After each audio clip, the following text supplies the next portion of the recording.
મંત્રી કાંતિ અમૃતિયાના ગઢના ખેડૂતો ભારતીય જનતા પાર્ટી પર વરસ્યા છે। આ મંત્રી આ ધારાસભ્યોને ચૂંટણીમાં બતાવી દેવાની ચીમકી આપી છે। વૈષ્ણવજન તો તેને કહીએ જે પીડ પરાઈ જાનાને રે। નમસ્કાર, આપ જોઈ રહ્યા છો નવજીવન ન્યૂઝ અને હું છું આપની સાથે તોફિક ગાંચી। જે પ્રકારે મોરબીના જેતપરના ખેડૂતો છે, આ ખેડૂતોએ પાર્ટ 3 આંદોલનની જાહેરાત કરી છે અને હજી તે ભારતીય જનતા પાર્ટી પર વરસતા કરી રહ્યા છે કે કેન્દ્ર સરકારના પરિપત્ર મુજબ રાજસ્થાનના ખેડૂતોને તેમના ખેતરમાં જે પ્રકારે ખાનગી કંપનીઓ વીજ પોલ નાખી રહી છે તે મુજબ તેમને 4 ગણું વળતર મળી રહી છે, પરંતુ ગુજરાત સરકારે કેવળ 2 ગણા વળતરનો પરિપત્ર કર્યો છે અને આ માંગ તેમને મંજૂર નથી। તે આગામી દિવસોમાં પાર્ટ 3 આંદોલન કરવાના છે, સરકાર સામે તે લડી લેવાના મૂડમાં છે। ભારતીય જનતા પાર્ટીના નેતા હોય, મંત્રી હોય, તેમણે બતાવી દેવાની ચીમકી પણ આપી છે। તમારે કઈ કામ નથી આપવાના, તમારે અમારા ગામડામાં આવવાનું નથી, તમે તમારી ઘરે બેહો। ભાજપ ઊભી કરવા વાળા ગુજરાતના ખેડૂતો, ભાજપને સત્તામાં બેસાડવા વાળા ગુજરાતના ખેડૂતો, અરે હલકી ના ઢાંકણીમાં પાણી લઈને ડૂબી જાવ, તમે સત્તાને લાયક નથી।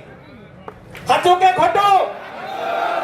અને હરાવવા નથી અને ઘર બાયણે નથી નીકળવા દેવા। આપણે ઘર બાયણે 2027 ની ચૂંટણી આપણે મિત્રો તાકાત થઈ ગયું છે, ચૂંટણીનો બહિષ્કાર કરવો છે, કારણ કે આને વડાપ્રધાન બની અને ખેડૂતોના ભાગલા પાડવાનું આયોજન કર્યું છે। યાદ રાખજો મિત્રો, કોઈને એમ હોય કે આપણે ખેડૂતોની પાર્ટી ઊભી કરી, મિત્રો અત્યારે આપણા 4 ભાગલા પડેલા છે, હવે વધી આવો કાઈ આપણે ડાપણ કરવા જાય તો 5 ભાગ પડશે। કેટલા? 5। એટલે એક વખત આપણે ચૂંટણીનો બહિષ્કાર કરી દઈએ, ભલે 2027 માં નહીં અને ભલે 2035 માં ચૂંટણી થાય અને આ નવાલીના ચૂંટણી આપણે કરીશું જ છે, આપણો પગાર જ ખાય છે, આથી આપણે ચૂંટણી જ નથી કરવી। બહિષ્કાર જ્યાં સુધી રૂપિયો 60 રૂપિયા એ ન આવે, જ્યાં સુધી ડોલર સામે આપણી રૂપિયાની વેલ્યુ 60 રૂપિયા સુધી ન આવે, જ્યાં સુધી પેટ્રોલની કિંમત 60 રૂપિયા ન થાય, જ્યાં સુધી ગેસનો બેટલો 400 રૂપિયા ન થાય, ત્યાં સુધી આપણે કડક રહેવાનું। આપા આ હલકીના ગુજરાત મૂકીને ભાજપ મૂકીને ભાગી જવાના છે, આ લૂંટવા આવ્યા છે, આ સેવા નથી કરવા આવ્યા। હું ડંગર તાલુકાનો હરબટડી ગામનો ઉપસરપંચ છું। નાની ઉંમર છે મારી, પણ બહુ આંદોલનમાં ભાગ લીધો મેં। 2015 માં કપાસની રેલીમાં અમદાવાદ ગયા હતા, પણ અહીંયા બધા સેટિંગ વાળા જ છે, કિસાન સંઘમાંથી ગયા હતા, બધા સેટિંગ કરે। અમે પત્રકાર કે તમે શું કરવા આવ્યા, પત્રકાર કે તમે શું કરવા આવ્યા, કે હમણાં પાછળ ઘણી સેટિંગ કરશે, એટલે કિસાન સંઘ વાળા છે, સેટિંગ વાળા છે, અને હમણાં કલેક્ટરે બધા સરપંચ ઉપસરપંચ ને તાલુકાએ રવિવારે રાતે 9 વાગે બોલાવ્યા અમને કે તમે શું કરશો, કે બધા ખેડૂતોને સમજાવો, અને અમે બહિષ્કાર કર્યો। કોઈ ખેડૂતને નો એન્ટ્રી, તાલુકા પંચાયત અંદર કોઈ ખેડૂત આવ્યા નહોતા, અને અમે સરપંચ ઉપસરપંચ ગયા હતા, અમે ખૂબ સાથ આપ્યો ટંકારા તાલુકાના ખેડૂતોએ, એ બદલ આભાર।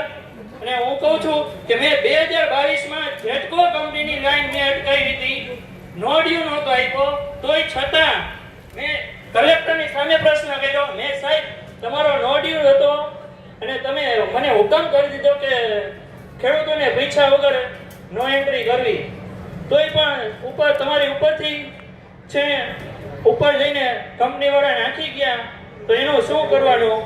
મને કે બીજા દિવસે તમને 11 વાગે એને કલેક્ટર ઓફિસે આવી જાજો પ્રાંત અધિકારીને મળવા, પણ એ લોકો બધાય ગોળ ગોળ રમત રમે, એની પાસે જવાબ નહોતો। કે આવડી મોટી સગવડ જે મેરેજમાં પણ જમવાનું ન હોય એવું અત્યારે અમને જમાડ્યું। અને બીજું સરકારને એ કહેવા માંગુ છું કે 182 આપણે બાગળ બિલાજી મૂક્યા છે ને ગાંધીનગર, એક બાગળ બિલો નથી આવ્યો। આપણા મતે ત્યાં બેઠા છે ઈવડાઈ, અને આપણા સાહેબ થી કેન્દ્રમાં બેઠા એમ કહેતા હતા કે બેનું જરૂર પડે તો પોસ્ટર લખજો, બનેવી અહીંયા ભૂખા બેઠા છે તો એથી પારણા કરાવવા નથી આવ્યો। અને ઓલા બેન જેથી 400 બાટલા ના હતા તેથી ખંભે મારીને બાટલો રખડતા હતા, એ બેન ને કઈ અત્યારે જગતના તાતને જરૂર પડી છે, આવો અહીંયા કઈ। અને જેથી આપણે ચૂંટણી આવીને તેથી બધા અલગ અલગ વિભાગમાં વેચાઈ જાય છે, એ ખેડૂત નથી રહેતા। ખેડૂત ખેતીને ગામડું બચાવો એ આપણું સૂત્ર હોવું જોઈએ। સિટી હાલે તો આપણા ગામડાના લીધે હાલે છે, ઉદ્યોગ હાલે તો ખેડૂતના લીધે હાલે છે, સાથે આવે છે ઉદ્યોગ વાળા એનો ટેક્સ લઈ લે છે, છેલ્લે બધું આવે છે ભરણ પોષણ ખેડૂત। અને જેથી આ ખેડૂત વિફરો ને રોડ ઉપર સરકારના પાયા હાલી જશે. મિત્રો એટલું યાદ એકવાર બધાય મનમાં નક્કી કરી લ્યો, ભેદભાવ ભૂલી આ પટેલ છે, આ દરબાર છે, આ લેવા પટેલ છે, આ કળવા. હું ખેડૂત છું અને ગમે તે રીતે મારા ખેડૂતને બચાવવો છે. આટલું વિચારી લ્યો મનમાં. તો 182 બાગળ બિલાડે ન આવે ને તો મને કહેજો. 2027 નજીક આવે છે. આમને જજુમતું રહેવાનું છે આપણે. 1 વર્ષ જજુમો એટલે 5 વર્ષ આપણું પાણી ભરશે. ભારત માતા કી મારું ગામ કાલાવડ તાલુકો જામનગર જિલ્લો વિભાણિયા ગામ સરપંચ રજનીકાંતભાઈ કથિરિયા. મારું કહેવાનો મતલબ એટલો જ છે કે જો આપણે સરપંચ છીએ, સરપંચનો એક નિયમ છે કે ગૌચર આવે છે એ સરપંચના ભાગમાં આવે છે. સાંભળો, આપણી પાસે સહી કરાવે છે એ ગૌચરમાં કરાવે છે, ખરાબો નથી કરાવતા. જે સહી કરાવે છે એ ગૌચરમાં કરાવે. દરેક સરપંચને કહું છું કે ગૌચરમાં કોઈએ સહી સિક્કો કે કરવો નહીં. આપણને લાલચમાં ઘણા નાખ્યા છે, મને પોતાને પણ નાખેલો છે, જામનગર બોલાવેલો છે, પણ નહીં. જય જવાન જય કિસાન. જો હજી ઓડિયું નથી આવ્યું, બરાબર, નામ નથી દેવું કલેક્ટરનું મારે, અને એના દલાલો જ છે. ચોખ્ખી વાત, પત્રકાર મિત્રોને ખબર હે કોણ દલાલ હે. શું કઈ હવારમાં પત્રકાર મિત્રોએ ઈડીઓ આગળ ગયા ત્યારે મને ફોન કર્યો તો મને કે સરપંચ આવી મેં કે જે હોય તે અત્યારે લેટ ગો કરી દો પછી જોયું જાય. હવે આને સીધી આંગળીએ તો ઘી નહીં જ નીકળે. ઘણા દી મૈથા આપણા છોકરા ઉપવાસ આંદોલનમાં ભૂખ્યા. આપણે આજીજી કી મિત્રતાથી આપણે પૂછ્યું કે સાહેબ હવે દઈ દો તો શું વાંધો હોય, તો આ લોકોને છે જે ઈચ્છા નથી. આમ જે પ્રકારે મોરબીના જેતપરના ખેડૂતો છે તેમનો મામલો હજી સુધી શાંત પડતો દેખાતો નથી. આગામી દિવસોમાં તે વધુ રણનીતિ સાથે તેમનું આંદોલન ચલાવવાના છે અને તેમની માંગ પર પણ તે અડગ છે. આ પ્રકારના સમાચાર માટે નવજીવન ન્યૂઝ ચેનલ સાથે જોડાયેલા રહો. નમસ્કાર.